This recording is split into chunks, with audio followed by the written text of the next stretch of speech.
kami laksanakan di Bone sendiri. Kami waktu itu kegiatan pengawasan aliran kepercayaan masyarakat, Pak.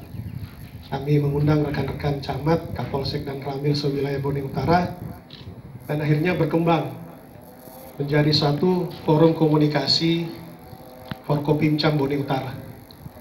Harapan dan tujuan terbentuknya ini adalah yang paling pertama dan utama adalah silaturahmi, Pak. Tentu dengan adanya kebersamaan kita di level kecamatan ini, level teman-teman camat, Kapolsek dan Ramil, dan juga kami dari cabang Kejaksaan Negeri Bone di Pompanua, masalah-masalah yang bisa kita selesaikan bersama, kita dudukkan bersama, kita bicarakan bersama. Tentu dengan komunikasi ini banyak hal lah positifnya yang kita ambil.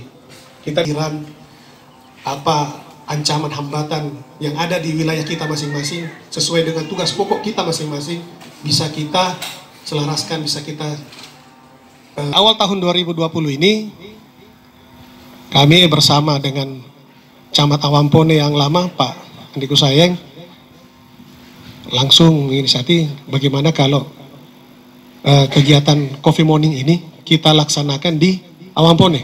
Beliau sangat merespon, Pak. Siap, segera, Pak.